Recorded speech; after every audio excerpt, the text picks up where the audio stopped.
रघुपति पद पूजा नहीं हुआ, द्वापर कर रघुपति यानी राम जी जब चले गए, जब थे तब नहीं स्वीकार किया लोगों ने, जब चले गए तब द्वापर में रघुपति पूजा राम जी की पूजा होने लगी। अब द्वापर का पूरा 8,64,000 साल बीत गया। अब भगवान का फिर अवतार बदल गया, कृष्ण जी आ गए। अब जब कृष्ण जी आए, देखिए जब राम जी थे तब लोग विष्णु विष्णु भज रहे थे, राम जी को नहीं भजे। जब भगवान कृष्ण जी आ गए तब लोग राम राम भज रहे, विष्णु विष्णु भज रहे, कृष्ण जी को कोई पूछे नहीं रहा है। इसलिए भगवान को बड़े ही कष्ट से कहना पड़ा। क्या कहे भगवान? कहे हे अर्जुन जरा देखो ना, अब जानान्ति माम मूढ़ा मानुषी तनुमासक्त। ये संसार के मूर्ख मनुष्य ये नहीं सोच रहे कि स्वयं मैं आया हूं अमरलोक से, अपने परम धाम को छोड़कर मैं धरती पर आया हूं जीवात्माओं को उद्धार और कल्याण और मोक्ष देने के लिए। और ये सब अपने अपने थोड़े से धन में, थोड़े से राज में, राजपद में, थोड़े से संपत्ति में भूले बैठे हैं, मुझे जानने का प्रयास ही नहीं कर रहे। और जो कर भी रहे हैं थोड़ा बहुत, वो भूतों को पूज रहे हैं। भूतों माने जो बीत गया, कोई राम जी को भज रहा था, कोई विष्णु जी को भज रहा था। कहे अब जानान्ति माम मूढ़ा, हे अर्जुन ये सब मूढ़ मनुष्य मुझे न जानकर मानुषिम तनुमाश्रितम्, मनुष्य शरीर में धारण करके आया हूं, इसलिए मुझे साधारण मनुष्य समझ रहे हैं। परम भावम अजानन्तो मम भूत महेश्वर, मेरे परम भाव को तो जानने का प्रयास करते नहीं है लोग, और मनुष्य शरीर धारण करके मैं आया हूं, इसलिए मुझे साधारण मनुष्य समझ रहे हैं। अब आप बताइए, और वही स्थिति वर्तमान की है। भगवान सदानंद आए तब लोग भूत भूत भूत पूछने लगे, कोई राम जी में मशगूल है, कोई कृष्ण जी में मशगूल है, कोई विष्णु जी में मशगूल है। वर्तमान अवतार बड़ा, लेकिन ऐसा नहीं है कि आप नहीं मानेंगे तो अवतार अवतार नहीं रहेगा। बताइए, और बनने वाले उस समय के थे। एक था जिसका नाम आप लोगों ने सुना होगा, पौंड्रक। पौंड्रक जानते हैं? कहता था भाई जो भगवान स्वीकार कर लिए थे कृष्ण जी को, जिसने वो भक्ति करते थे भगवान कृष्ण की। द्रौपदी जी भी भक्ति करती थी, कृष्ण जी अर्जुन भी भक्ति करते थे भगवान की, उद्धव जी भी भक्ति करते थे, गोपियां भी भक्ति करती थी भगवान की। तो पौंड्रक ने देखा कृष्ण जी को बहुत महत्ता मिल रही है। क्यों महत्ता मिल रही है? क्योंकि इनके पास चक्र है, तो वो नकली चक्र ले लिया इनको, वो नकली चक्र ले लिया।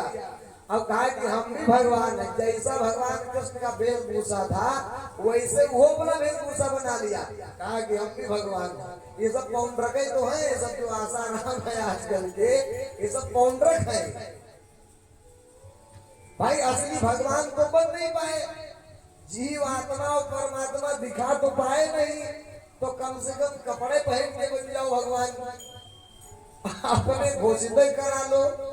और राजा था ही पौंड्रक, तो अपने सभी चेलों को जो प्रजा जनते कहता था कि मैं ही भगवान। अब प्रजा तो मानेगी भाई, राजा जो कहेगा प्रजा की मजबूरी है। तो बनने वाले बहुत है, लेकिन होना एक ही है। ऐसा थोड़ी है कि जरासंध ने नहीं माना, कंस ने नहीं माना, शिशुपाल ने नहीं माना, कौरव समाज ने नहीं माना, धृतराष्ट्र ने नहीं माना, द्रोणाचार्य ने नहीं माना, अश्वत्थामा ने नहीं माना, तो भगवान भगवान नहीं रहा। भगवान भगवान था, है और रहेगा। भगवान था और रहेगा। वो अवतार लेकर आएगा तो प्रकृति की मजबूरी है कि उसको अवतार घोषित करेगी। आप नहीं मानेंगे, आपके पोता मानेंगे आकर के। यही तो हुआ द्वापर में, यही तो द्वापर में हुआ। जब ये सारे के सारे लोगों ने भगवान कृष्ण को इनकार कर दिया, नहीं माना, केवल गिने चुने लोगों ने माना। गोपियों ने स्वीकार किया भगवान, उद्धव जी ने स्वीकार किया भगवान। उद्धव जी खुद नहीं स्वीकार करते थे, उद्धव भाई थे, भगवान कृष्ण के बड़े भाई थे उद्धव जी। सकल सूरत भी मिलती थी दोनों लोगों की, कृष्ण जी की और उद्धव जी की सकल लगभग मिलती थी। हालांकि थे तो चचेरे भाई, फिर भी सकल मिलती है कि वो तो चाचा भतीजे की शकल मिलती है, तो शकल मिलती थी। और उद्धव जी ब्रह्मज्ञानी थे, लेकिन जब ब्रह्म ज्ञान उनका चूर्ण हुआ राधा जी के पास जाकर के, राधा जी ने कहा उद्धव जो सुधो कहो वही मार्ग, ज्ञान की जहाँ तेरी गुदरी है, एक जो होए तो ज्ञान सिखाई, कूप में ही यहाँ भांग परी है। ये जो तुम लेकर के आए हो ज्ञान, क्या प्रश्न किया उन्होंने? भगवान कृष्ण ने एक बार कहा उद्धव जी से, जब भगवान मथुरा थे, तो कहे कि उद्धव तुम तो ब्रह्म ज्ञान की बात करते हो, तो कि उद्धव जी के पास ब्रह्म ज्ञान था, लेकिन परम ब्रह्म का ज्ञान नहीं था उद्धव के पास। समझिए इसको, ब्रह्म ज्ञान अलग है और परम ब्रह्म का ज्ञान अलग है। परम ब्रह्म का ज्ञान ही तत्व ज्ञान है, और ब्रह्म का जो ज्ञान है वो आध्यात्म है। आध्यात्म ब्रह्म ज्ञान को कहा जाता है, और तत्व ज्ञान परमात्मा के परम ज्ञान को कहा जाता है, परम तत्व ज्ञान। तो उद्धव जी यही समझते थे कि सब में ब्रह्म है, तुम भी ब्रह्म हो, हम भी ब्रह्म है, सारे संसार में सब ब्रह्म ही ब्रह्म है। और यही ज्ञान दे करके भगवान कृष्ण ने एक बार कहा कि उद्धव जरा जा करके गोपियों को सांत्वना दे करके आओ, वो हमारे विरह में बहुत व्यथित है। अब उद्धव जी गए, तो उद्धव जी जब गए गोपियों के पास, तो जाकर के अपना वही ब्रह्म ज्ञान का उपदेश करने लगे कि ब्रह्म ज्ञान देखो, इस जगत में जो भी मनुष्य है उस सबके अंदर एक ही सत्ता काम कर रही है। कृष्ण के अंदर जो है वही तुम्हारे अंदर है, वही मेरे अंदर है, वही चराचर जगत में फैला हुआ है। फिर किसके लिए रोना है? जब ये सुनाने लगे तो सुनाते सुनाते राधा जी से नहीं बर्दाश्त हुआ, तो राधा जी ने एक तर्क दिया। क्या कहा कि उद्धव जी एक बात बताइए, अगर सब लोग ब्रह्म हैं, अगर आप भी ब्रह्म है, हम भी ब्रह्म है, ये भी ब्रह्म है, सबके सब ब्रह्म है, अब गौर से सुनना, तो अगर सब ब्रह्म है तो एक बात बताइए, आप फिर हमको सिखा क्यों रहे हैं? जब आप भी ब्रह्म हैं और हम भी ब्रह्म हैं, तो दोनों तो एक ही स्तर के हो गए। आप सिखा रहे हैं, इसका मतलब आप ज्ञानी ब्रह्म हैं और हम नाजानकार अज्ञानी ब्रह्म हैं। यानी ब्रह्म भी अज्ञानी होता है और एक ब्रह्म ज्ञानी होता है। क्या बात समझे आपने भाई? जब दोनों ब्रह्म ही हैं, तो क्या एक अज्ञानी हो गया और एक ज्ञानी हो गया? इसका मतलब क्यों ब्रह्म नहीं है? क्योंकि ब्रह्म ज्ञानी हो ही नहीं सकता। जब ब्रह्म शब्द आ गया तो अज्ञान का प्रश्न नहीं बनता है। तो वहां उद्धव जी की बुद्धि खुली, तो उद्धव जी ने पूछा, तो दादा जी ने बताया कि जिनके पास आप रह रहे हैं उससे जाकर ज्ञान लीजिए। वो ब्रह्म नहीं है, वो परम ब्रह्म वाला परमात्मा है जो श्री कृष्ण के शरीर में है। तब जाकर के उद्धव जी श्री कृष्ण जी से वार्तालाप किए, तब भी ज्ञान नहीं दिए भगवान कृष्ण। ज्ञान कब दिए?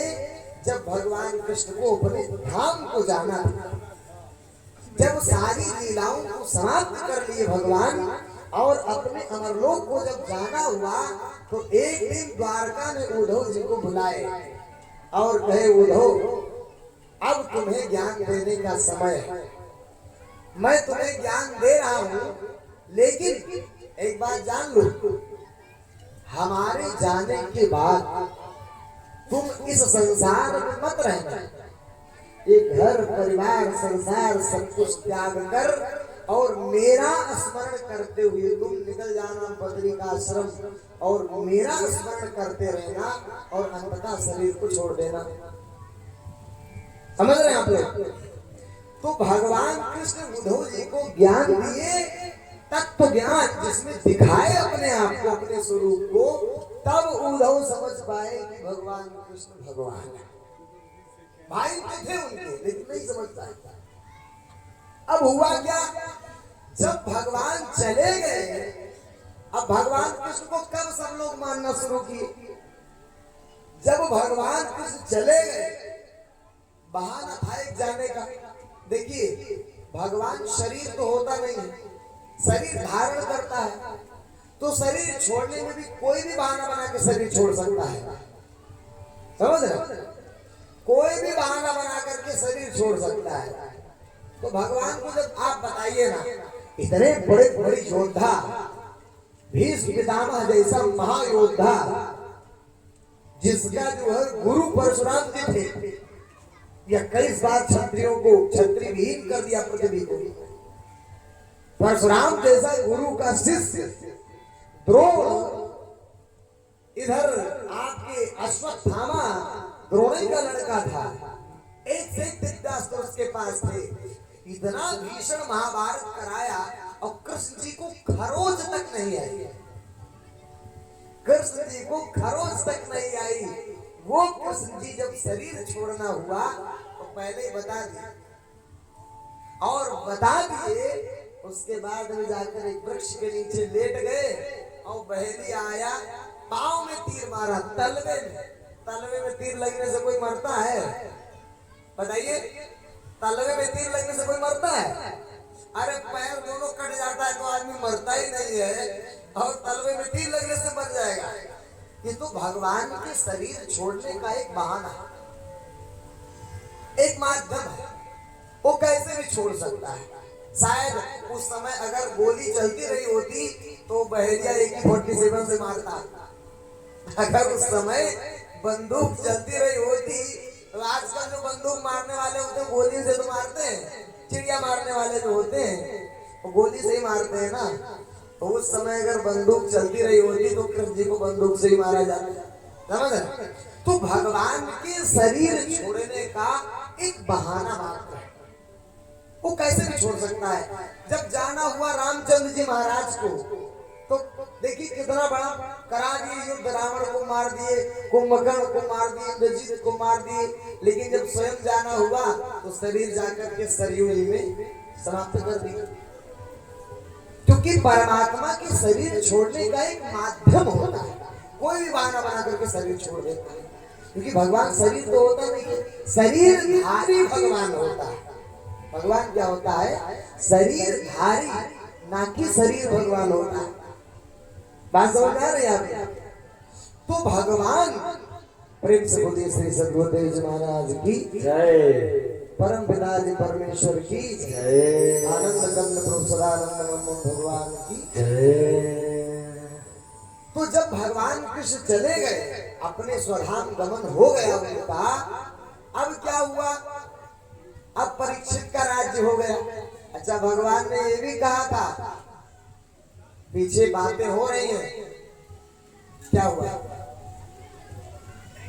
बातचीत न कीजिए आप लोग, थोड़ी देर और शांत बैठिए। बस हम प्रकरण को समेटे रहे हैं अपने। 3 बजे वाला है ना, आज ही हम लोग को निकलना भी है, इसलिए 4 बजे तक कार्यक्रम को समाप्त करना है। तो आप लोग जो प्रश्न बनेगा, मान लीजिए यहाँ समाधान ना हो पाए समय के कारण, तुम्हारे महात्मा जी लोग यहाँ रहते हैं, कृष्णदास महात्मा जी हैं, रामपुरी महात्मा जी हैं, इधर अपने मोहनदास महात्मा जी हैं, ये लोग यही राजस्थान में ही रहते हैं। हम लोग तो दूर से आते हैं, हरिद्वार से, कहीं आगरा से, बाराबंकी से, लेकिन ये लोग यही रहते हैं। तो कोई प्रश्न बने तो आप इनसे समाधान ले सकते हैं। और अभी जो समाधान होगा तो हम लोग जो कर पाएंगे कर देंगे। प्रेम से बोलिए सदगुरुदेव जी महाराज की जय। तो क्या हुआ, भगवान जब चले गए धरती छोड़कर भगवान कृष्ण, तब जानते हैं परीक्षित का राज आ गया और कलिकाल शुरू हो गया, कलयुग आ गया, द्वापर युग खत्म हो गया, कलयुग का प्रवेश हो गया। अब व्यास जी ने विचार किया कि कलयुग में लोगों की बुद्धि स्वल्प हो जाएगी, स्मरण शक्ति लोप हो जाएगा। तो अब सारे शास्त्र उस समय लिखे गए नहीं थे, वेद भी श्रुति और स्मृति के रूप में चलते थे। सारे कोई भी ग्रंथ नहीं थे, ना पुराण था, ना उपनिषद था, ना अरण्यक था, ना वेद था। ये सब कहाँ थे? ऋषियों के कंप्यूटर रूपी दिमाग में। उस समय का दिमाग कंप्यूटर जैसे चलता था और तेज दिमाग, तो सब ठस्त करके रखते थे। तो व्यास जी ने सोचा कि अब कलयुग में तो सब लुप्त हो जाएगा, तो इसलिए हम क्या करते हैं, इसको लिख देते। तो व्यास जी ने सब लिखना शुरू किया, चारों वेद लिख डाले, शास्त्र लिख डाले। कुछ व्यास जी ने लिखा, कुछ उनके चेले लोग थे उन्होंने लिखा, जैमिनी वगैरह ने, पाणिनि वगैरह ने, और शास्त्र को लिखने वाले न्याय दर्शन गौतम ऋषि इत्यादि ऋषियों ने लिखा। दर्शन जिसको आजकल कहा जाता है, उपनिषद लिखे गए, पुराण लिखे गए, व्यास जी ने सब लिख दिया। इतना सब लिखने के बावजूद भी व्यास जी को संतोष नहीं हुआ। अब गौर से सुनना आप लोग, भगवान कृष्ण को मानने वाले लोग उस समय नहीं मानते थे। वहां कृष्ण नाम के एक व्यक्ति थे, ठीक है, और भगवान को मानने वाले सब लोग जा चुके थे। उद्धव जी बचे थे, वो बेचारे कहीं तलाटी में पड़े थे जाकर बद्रीनाथ के।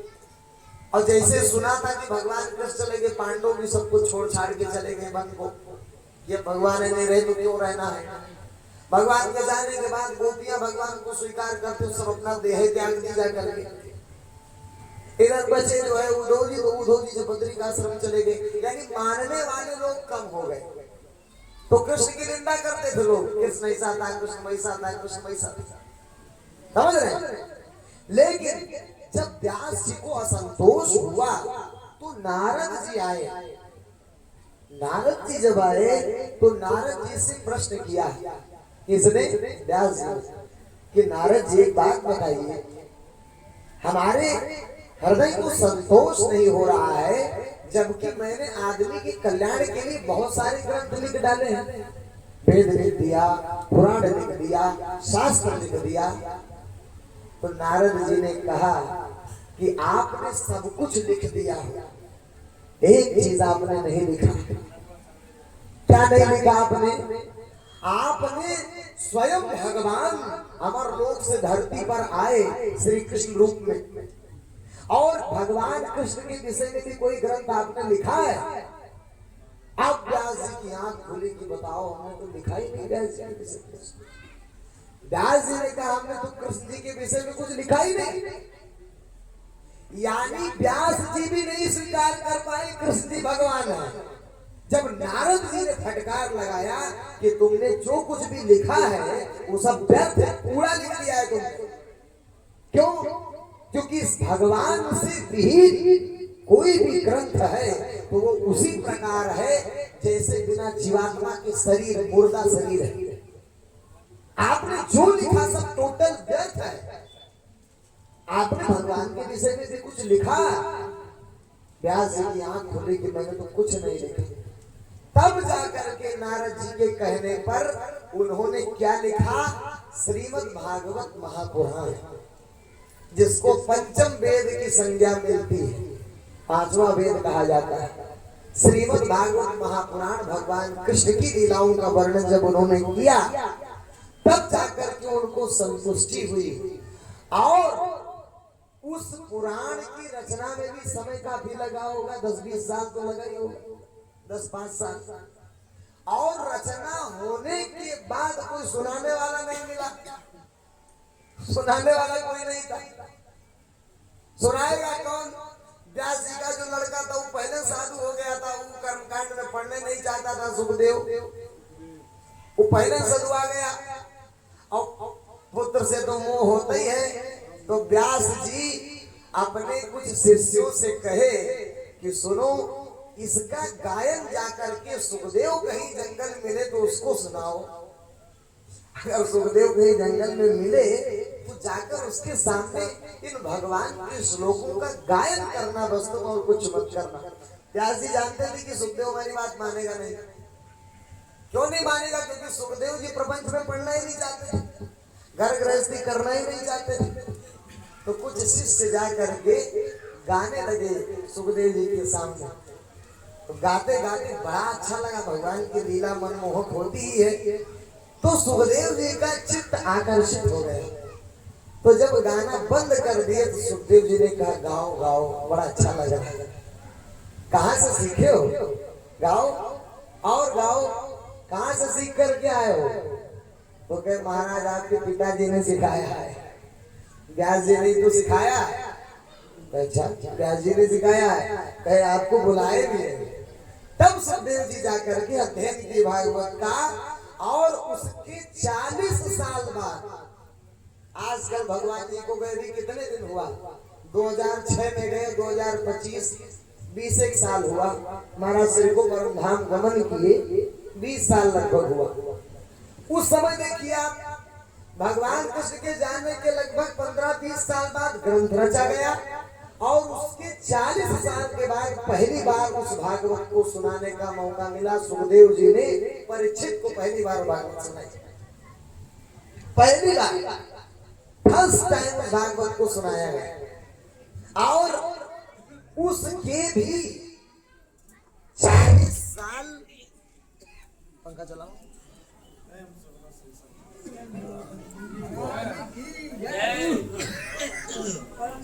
परमेश्वर की प्रेम से बोलिए सदगुरुदेव जी महाराज की जय, परम पिताजी परमेश्वर की जय, आनंद कंद प्रभु सदानंद मनमोहन भगवान की जय।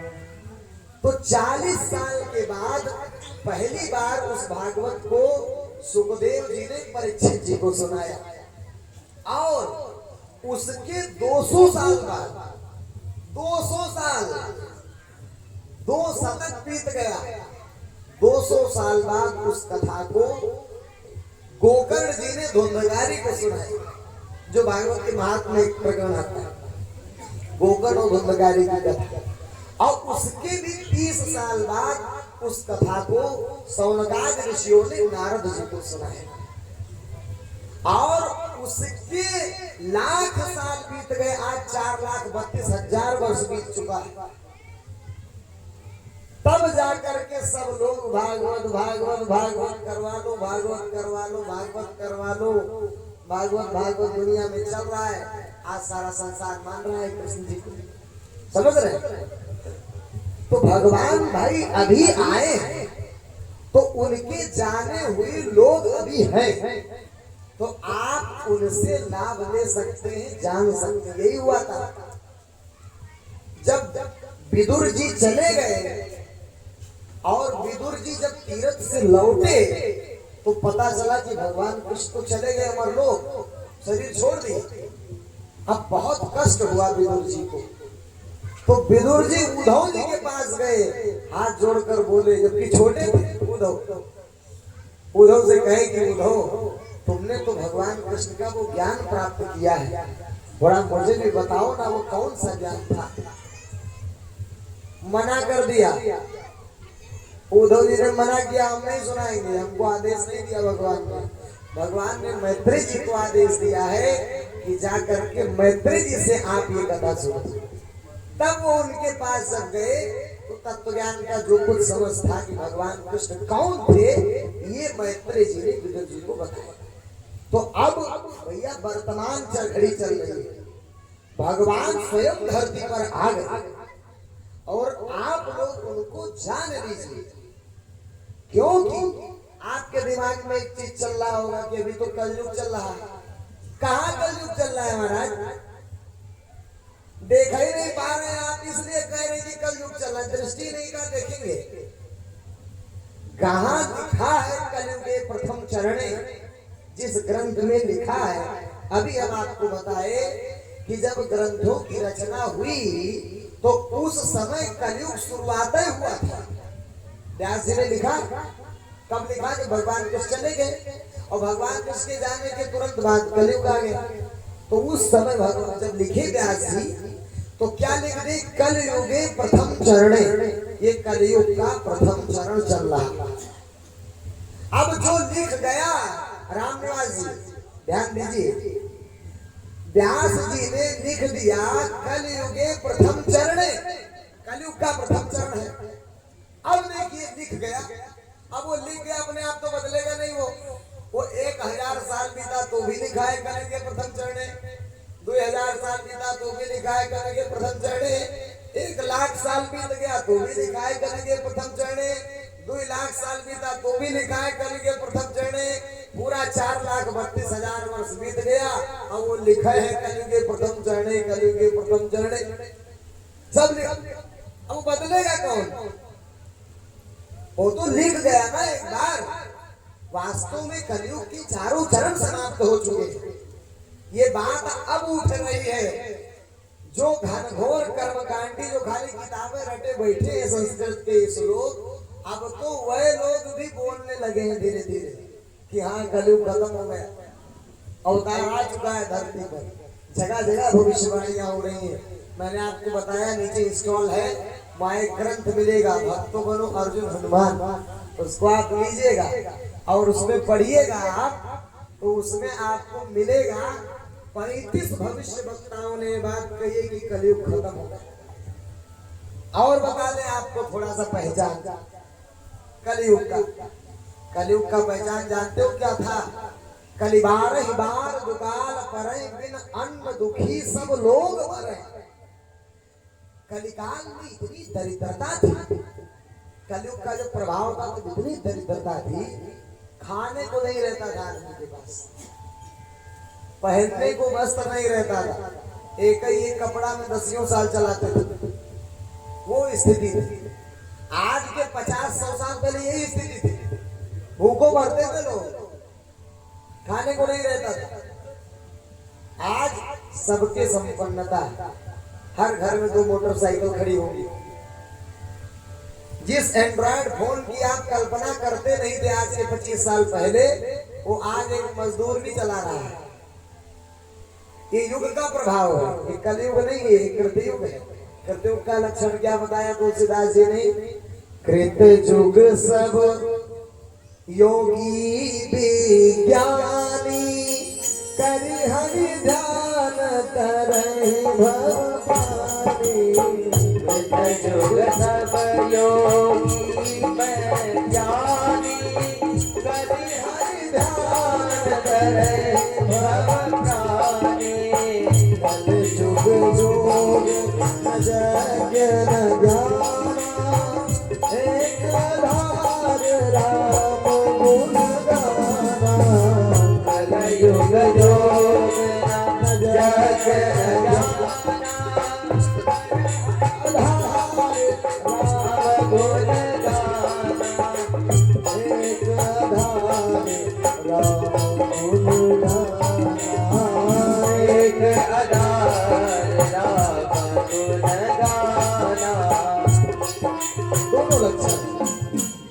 दोनों लक्षण बताए तुलसीदास जी ने, कलयुग का भी लक्षण बताया और सतयुग का भी लक्षण बताया।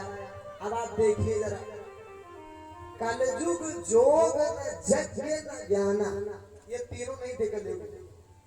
ना तो योग था,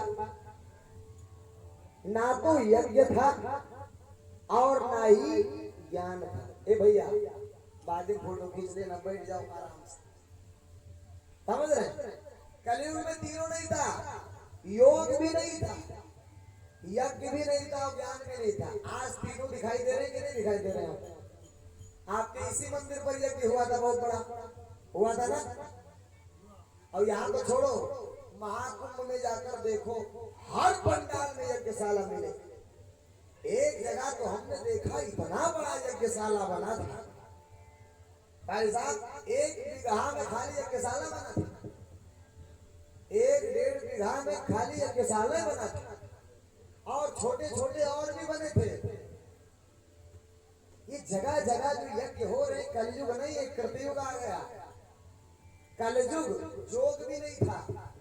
आज देखिए सारा विश्व 21 जून को योग दिवस मनाता है।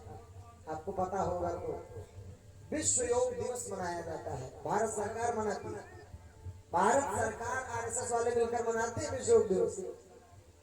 इतना ही नहीं, अभी अगर आप गए हो महाकुंभ में तो विदेश से, इटली से, फ्रांस से, जर्मन से, अमेरिका से, रशिया से विदेशी आ रहे हैं। क्या सीखने? योग सीखने, मेडिटेशन सीखने। वो रेत में आंख मूंदे बैठे हैं सारे विदेशी। ध्यान लगाए, योग, ये योग का जो प्रभाव चल रहा है ना, ये योग नहीं था आज के 50 साल पहले। बाबा रामदेव झोली लगा करके साइकिल पे चलते थे। आज अरबों की संपदा है बाबा रामदेव के पास। योग का प्रचार जब करना शुरू किया आज के 30 साल पहले, तो एक टूटी साइकिल पर पीछे तो झोला लेकर के चलते थे। और एक योग इटली, फ्रांस, जर्मन तक जो पहुंच गया है। ऋषिकेश में चले जाइए, सारे विदेशी घूम रहे, किसके लिए? योग के लिए। ये क्या है? ये योग का जो प्रभाव है, ये कृतयुग का लक्षण है, कलयुग का लक्षण नहीं है। और ज्ञान, ज्ञान रूपी तलवार हम लोग लेकर के चल रहे हैं। भगवान का ये ज्ञान, ये ज्ञान रथ को हम लोग भगवान की कृपा से प्रचारित प्रसारित करने में लगे हैं। तो तीनों है, कलयुग में तीनों नहीं था, ना योग था, ना यज्ञ था, और ना ज्ञान था। लेकिन अब तीनों चल रहा है। तो ये क्या है? ये कलयुग नहीं, कृतयुग आ गया। और पहचान, कृतयुग सब योगी विज्ञानी। कृतयुग में योग और विज्ञान दोनों चरम पर होगा। योग भी प्रचारित हो रहा है, चरम पर पहुंच रहा है, और विज्ञान, साइंस की टेक्नोलॉजी, ये विज्ञान का देन है कि यहाँ से बैठे बैठे अमेरिका तक बात कर सकते हैं। हवाई जहाज से अगर जाएंगे आप तो 12 घंटे लगते हैं अमेरिका पहुंचने, अगर हवाई जहाज से जाएंगे तो। और इतना दूर आपको बात करना हो तो यहीं से फोन मिला के बात कर लेंगे आप। ये क्या है? विज्ञान। ये कृतयुग का लक्षण है। कृतयुग सब योगी और विज्ञानी, योग और विज्ञान दोनों अपने चरम पर होगा। तो किसका लक्षण है? कृतयुग का। एक प्रमाण और आपको देते हैं, बाकी बहुत सारे प्रमाण हमारे बाबा जी के पास है। कहाँ गए रामपुरी बाबा? नीचे है रामपुरी बाबा। आपको ढेर सारा किताबी प्रमाण रखे, बहुत सारा। एक प्रमाण भागवत में भी आता है, 2 श्लोक है। मघा नक्षत्र वाला है कि जब द्वापर खत्म हुआ और कलयुग आया, तब कौन कौन से ग्रह किस नक्षत्र में आए, ये है। और जब कलयुग खत्म होकर कृतयुग आएगा, सतयुग आएगा, तब कौन कौन से ग्रह आएंगे। यदा चंद्रस्य सूर्यस्य तथा कृष्ण बृहस्पतिर एक राशियों समिष्यन्ते तदा भवत् तत्कृतम्। अर्थात जब सूर्य, चंद्रमा और बृहस्पति, ये तीनों नक्षत्र पुष्य नक्षत्र के प्रथम पल में एक राशि पर जब प्रवेश करते हैं, उस समय से सतयुग शुरू हो जाता है। ये आ चुका है 1954-55 में एक बार आया, फिर 2014 में आया।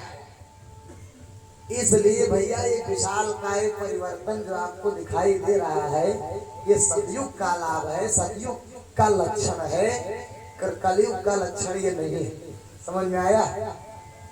तो ये युग है। और बहुत सावधान आप लोग हो जाइए। अब प्रकृति और परमेश्वर मिल करके धरती का सफाया करने वाले हैं। ये धरती साफ होने वाली है। अब सफाई अभियान चलेगा धरती पर, झाड़ू लगेगा, और इस झाड़ू में जितने करकट कूड़ा लोग हैं, कूड़ा माने जो भगवान से दूर है, जिनको खाली घर गृहस्थी बीवी बच्चा यही चाहिए, वो अब इसी झाड़ू में साफ होंगे।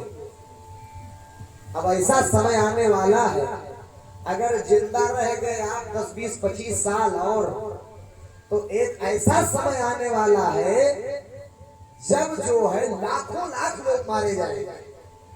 जैसे कोरोना की लहर आई थी ना, विश्व होगा तो देखिएगा, अरे चालू हो गए।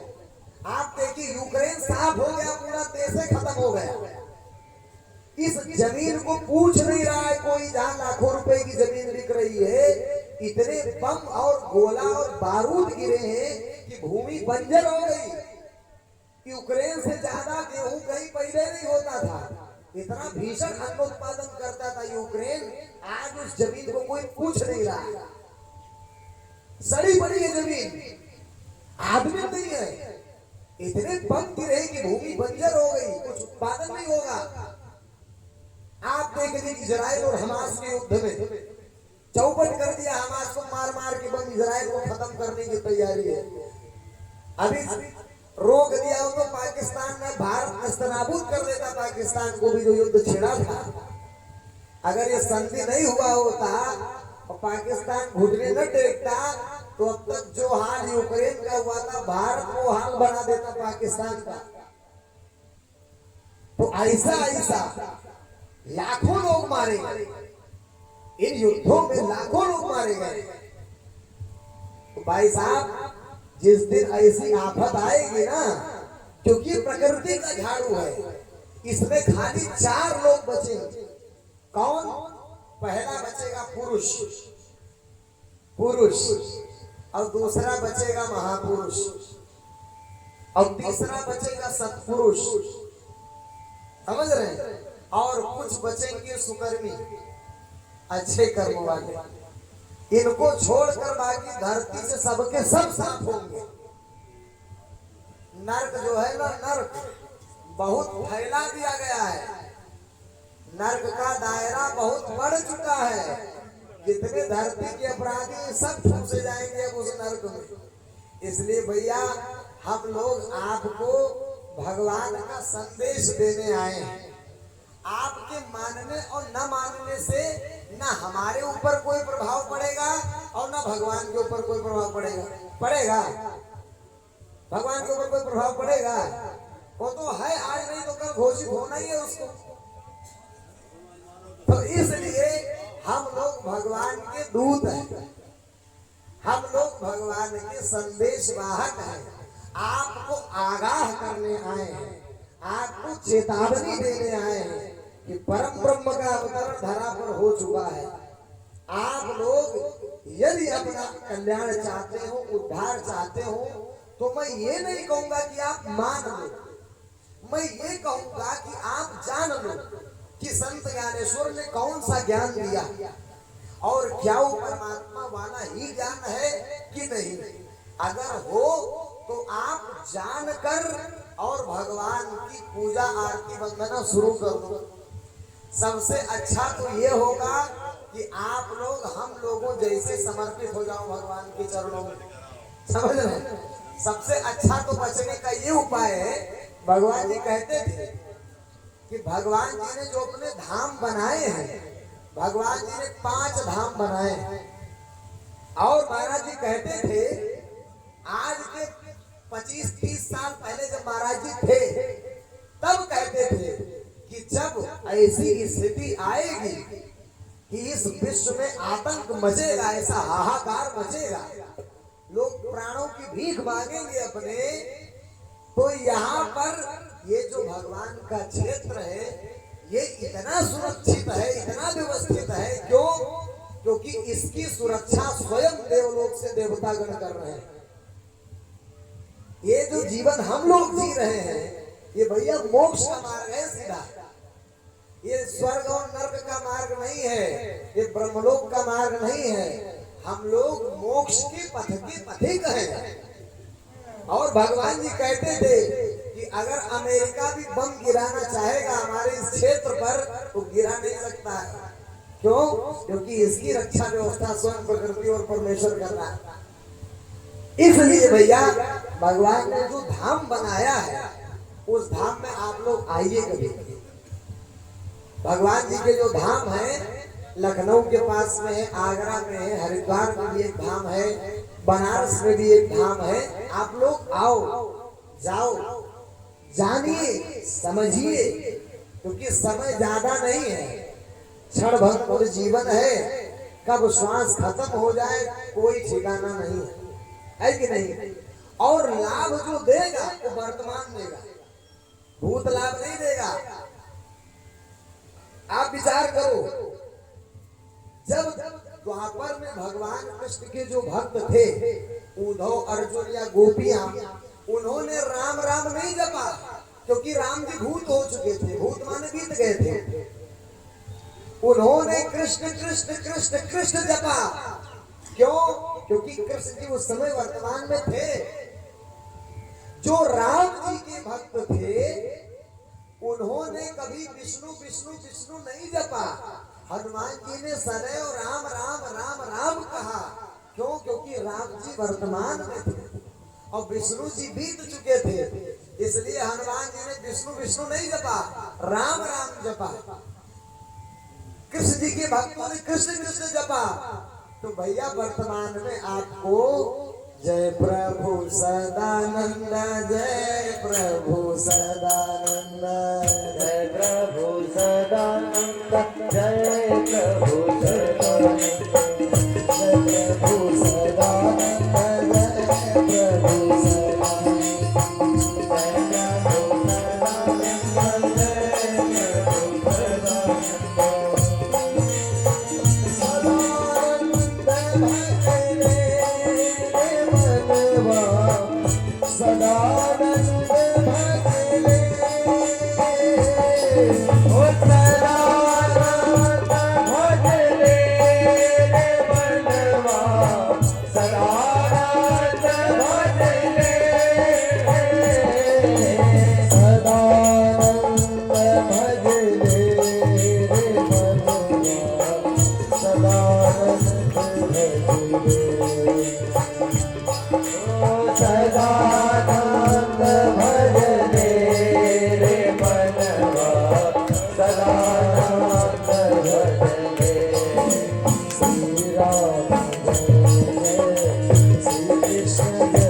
परमेश्वर की जय।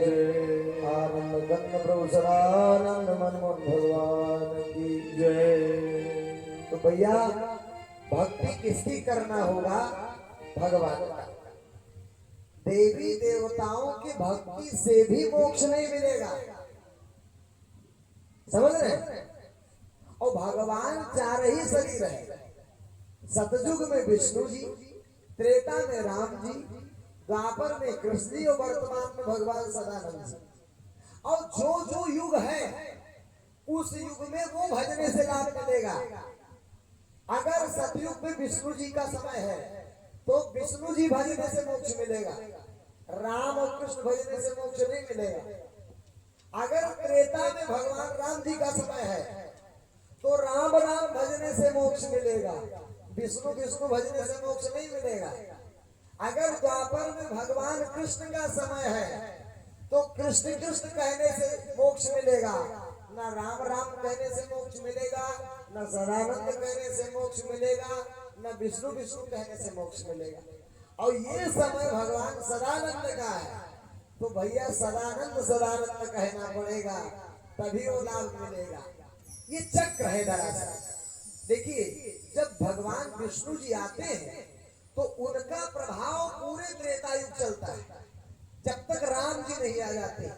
राम जी जैसे आए विष्णु जी का प्रभाव खत्म हो गया। जैसे नया प्रधानमंत्री आता है तो पूर्व वाले का प्रभाव खत्म हो जाता है, फिर नए वाले का चलता है। कितना 5 साल। फिर जैसे वो प्रधानमंत्री हटा, नया आया तो फिर उसका कार्यकाल चलेगा। तो राम जी का कार्यकाल चलेगा पूरा द्वापर। जैसे कृष्ण जी आए, राम जी का कार्यकाल खत्म हो गया। फिर कृष्ण जी का कार्यकाल पूरा कलयुग चला। अब कलयुग में भगवान सदानंद आ गए तो कृष्ण जी का कार्यकाल खत्म और भगवान सदानंद का कार्यकाल चलेगा। भगवान सदानंद का कार्यकाल तब तक चलेगा जब तक विष्णु जी नहीं आ जाएंगे। विष्णु जी आएंगे कि सदानंद जी का कार्यकाल खत्म हो जाएगा, फिर विष्णु जी का चलेगा। विष्णु जी गरुड़ जी का ध्यान करा रहे हैं तो सदानंद जी का नाम ले रहे हैं। आप देखिए, गरुड़ पुराण के 16वें अध्याय में देखेंगे तो गरुड़ से कह रहे हैं कि हे गरुड़, सदानंद ध्यान मुहूर्त ब्रह्म संगिके, ब्रह्म मुहूर्त में उठकर भगवान सदानंद का ध्यान करना चाहिए।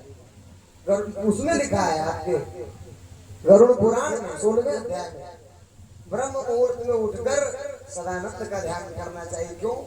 क्योंकि सदानंद जी जब इस युग में आए तो उनका प्रभाव पूरा सतयुग चलेगा। जब तक विष्णु जी नहीं आए, विष्णु जी आए कि प्रभाव खत्म हो जाएगा सदानंद जी का, फिर विष्णु जी का प्रभाव चलेगा। समझ में आया बात? तो भैया हम आपसे आग्रह करेंगे कि जो लोग नहीं जाने हैं वो लोग जान लीजिए, और लोग जो जानते हैं, जो जान गए हैं, वह लोग इस पथ में अब चलने का प्रयत्न करें। जो नहीं जाने वो जानने का प्रयास करें, और जो जान गए हैं वो इस पथ में चलने का प्रयास करें। घर परिवार अपना जो है समेट करके, और वो पूर्णतया इससे वैराग्य लोग कब तक उस गृहस्थ में पड़े रहोगे भाई साहब? अब बताइए, कुछ बचा नहीं, लड़कों की शादी हो गई, सब अपना अपना बांट लिए, कोई लड़का अलग रह रहा है, कोई लड़का अलग रह रहा है, और आप उसी में पड़े हैं।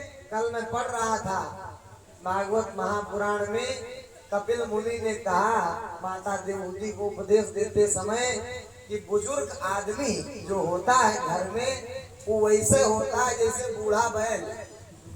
बूढ़ा बैल क्या होता है, जब तक जवान होगा तब तक खूब खली चूनी भूसी खिलाएंगे, और जब बूढ़ा हो जाएगा तो सूखा पुआल डाल देंगे, लो खाओ पड़े रहो। समझ रहे हो? तो बैल वाला जीवन आप जी रहे हैं। अब घर में कोई काम नहीं, आपको तो संतों के साथ रहना चाहिए। कोई एक आश्रम पकड़ो, घर परिवार छोड़ो, बवालबाजी छोड़ो, भगवान का चिंतन करो। भगवान का चिंतन करते करते शरीर छोड़ना है। अब कब तक बेटा बेटा बेटा बेटा चिल्लाएंगे? कब तक? बेटा कह नहीं रहा है बाप बाप बाप, आप बेटा बेटा चिल्ला रहे हो। बेटे का नया बेटा पैदा हो गया, उसको बेटा बेटा कह रहा है, अब आपका प्रभाव हो गया है खत्म। समझ रहे? प्रेम से बोलिए सतगुरुदेव जी महाराज की जय, परम पिताजी परमेश्वर की जय, आनंद कंद प्रभु सदानंद मनमोहन भगवान की जय। आप लोग ऐसा है, अभी समय है ना, तो अब हमारी दीदी जी आएंगी जो हमारी संस्था की प्रमुख है, और इस कार्यक्रम जो हो रहा है इस टीम की भी हमारी दीदी प्रमुख है, और वो आएंगी और कुछ संस्थागत बात आप लोगों को, भगवत चर्चा भगवान जी के समय से वो रही है। जब महाराज जी थे तब वो थी, रहती थी, तो उस समय से वो रह रही है। वो अपना कुछ अनुभव आप लोगों का कुछ प्रेरण करेगी, और आप लोगों को एक आश्रमी व्यवस्था के विषय में बताएंगे। तो आप लोग शांति से बैठे रहिए, एक छोटा सा भजन गा दो, तब तक दीदी आ रही है। प्रेम से बोलिए सतगुरुदेव जी महाराज की जय। परम पिता परमेश्वर की जय। आनंद कंद प्रभु सदानंद मनमोहन भगवान की। प्रभु के शरण में तेरा जब मन होगा तब ही सफल तेरा